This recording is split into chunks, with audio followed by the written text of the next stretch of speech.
8:34 on this Wednesday morning. Welcome back to Cheyenne Today. Kerri Hayden alongside with you this morning as it's First Responders Day. We're talking today with Police Chief Mark Francisco along with Alex Farkas from Cheyenne Police. Good morning, guys. How are you today? Good morning. Lovely day. It is. It's a little chilly this morning, but I didn't really mind it too much. No, so. I love this weather. I do too. Alex, congratulations. Oh, thank you. If for those that maybe didn't know, Miss Alex got married a few weeks ago, I guess, right? Yes. Yeah, so congratulations. Oh, thank you so much. But you're still Alex Farkas for now, right? Yes. Okay. At least on the radio show, right? Correct. Okay.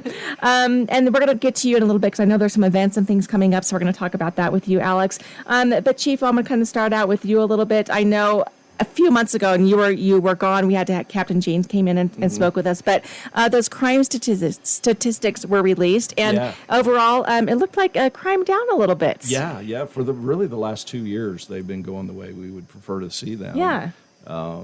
So it's good. We're going to enjoy it while it's going the way we want it to go. Yeah, always a good thing, right? To see those numbers, and especially in the area of property crimes, that really took a big dive. Yeah. So we're pretty happy.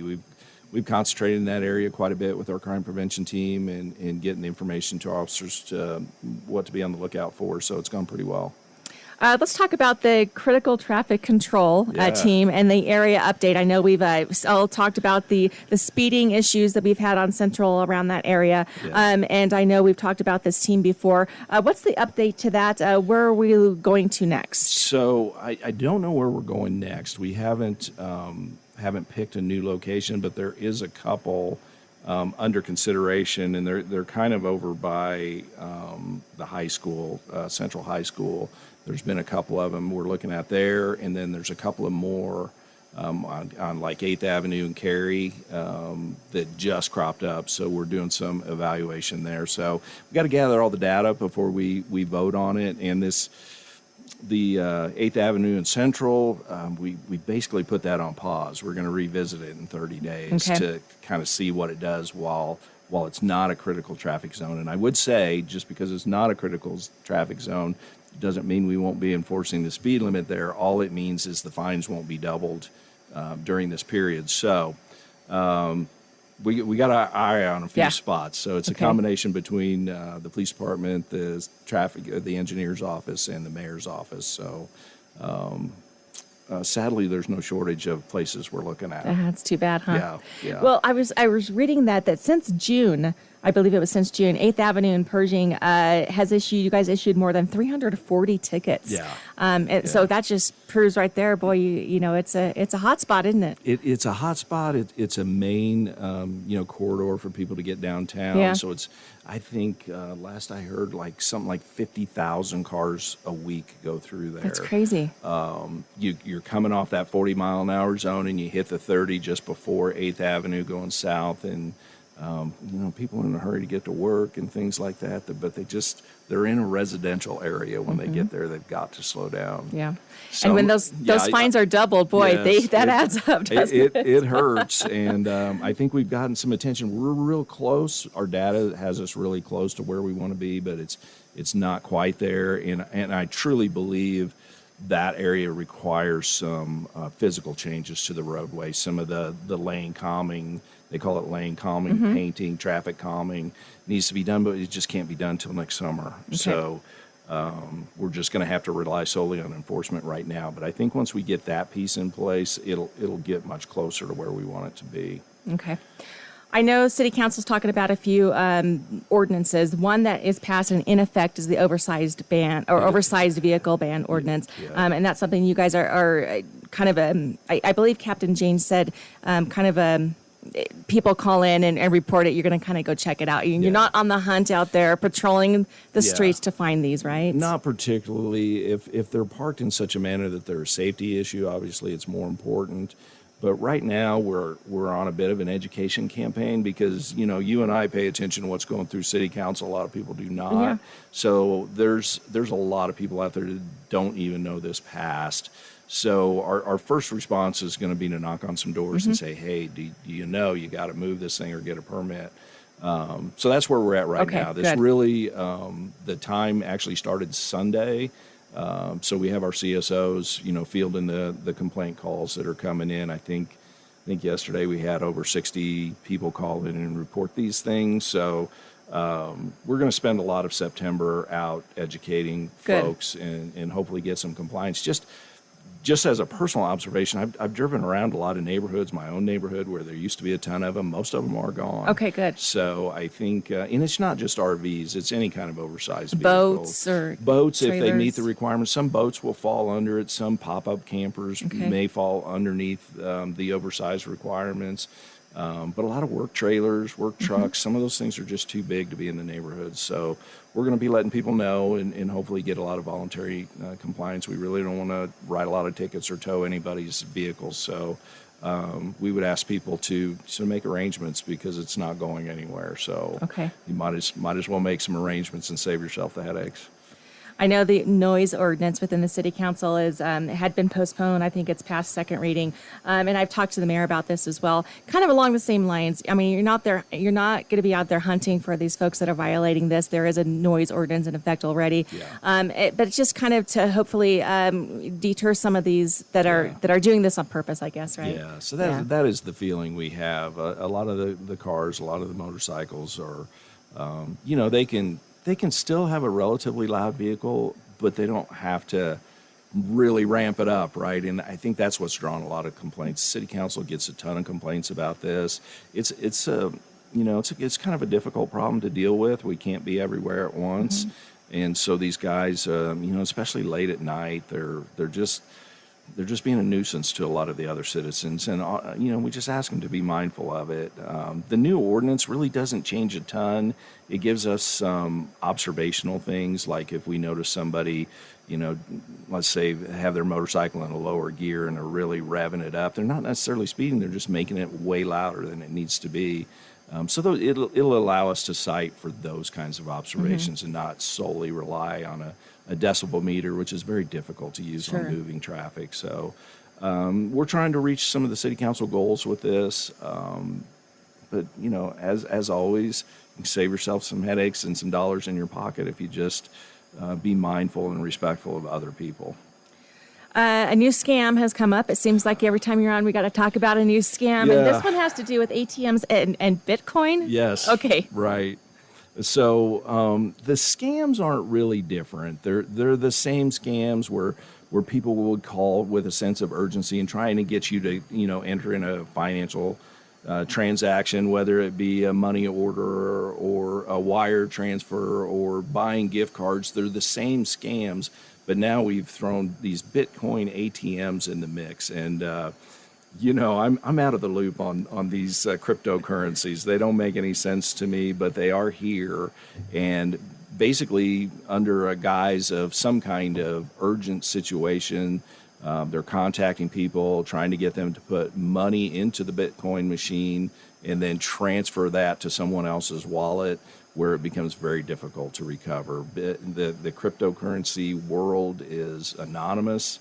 It's all based on your wallet numbers, and it's very difficult to get back. AARP is working with the legislature to try and get some legislation passed to help law enforcement with their investigations and recovery of funds. So we'll see where that goes. But just I'd urge people, don't fall for these urgent requests. Your bank doesn't call you for money.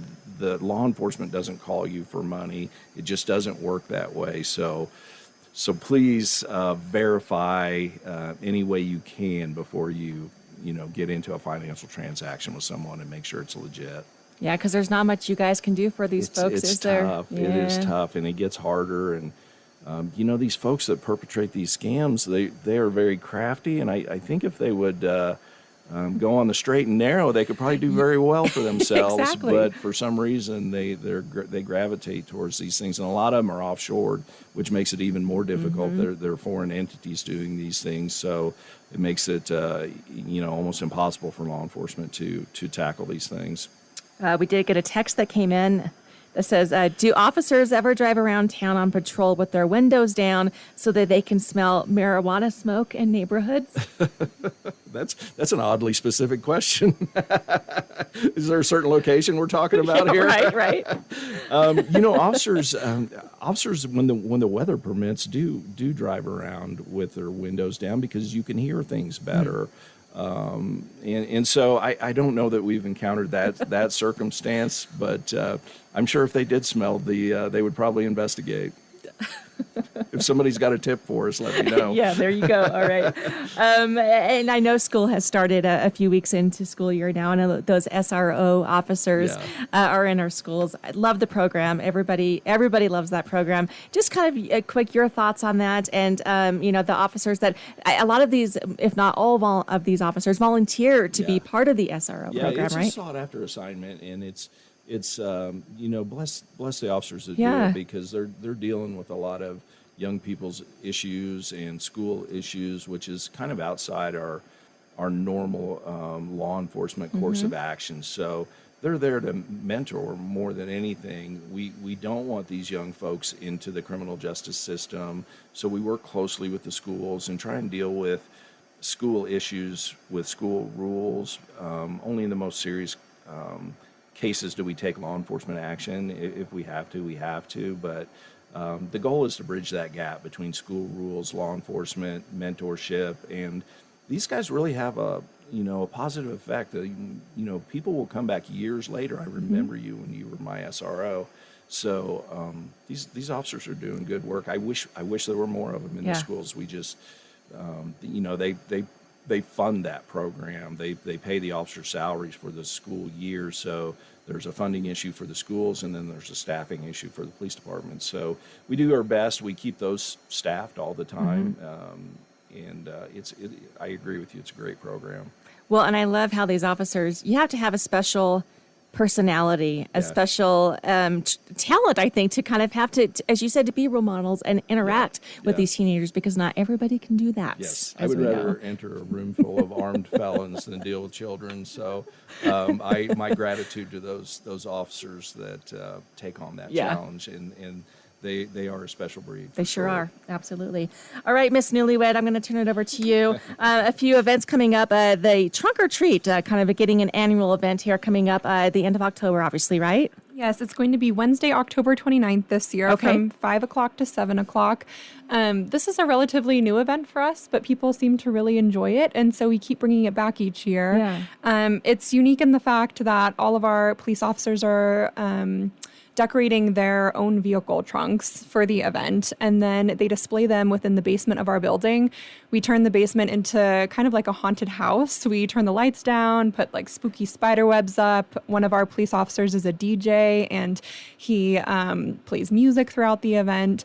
So it's really fun. They get to be creative and meet people in a relaxed environment. And we definitely encourage everyone to wear their favorite costume and come and join us. So. Well, and that kind of goes back to the whole role model thing as well, too. You have these kiddos coming in and seeing how cool the police department is, and then they can relate to them, and it kind of helps with that relationship, I think, as well, too, right? Yeah. There's one young fellow that comes dressed up as a police officer every year, and I think I've taken my picture with him like 3 years in a row.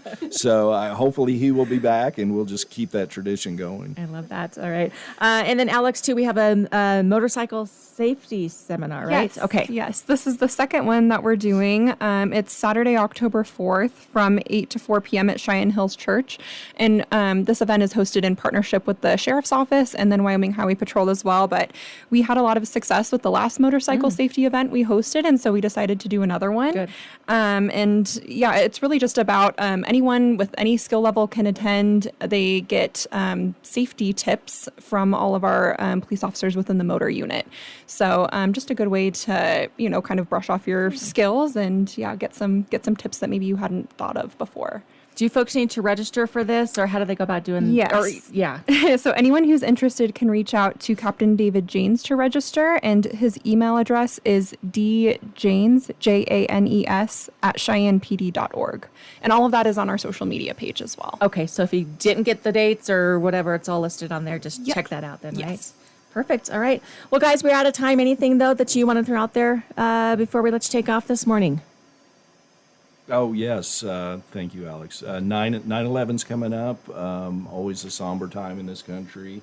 And, we get a lot of well wishes and all that kind of stuff during this time. And I think it's important for people to remember what's happened in the past so it doesn't happen again in the future.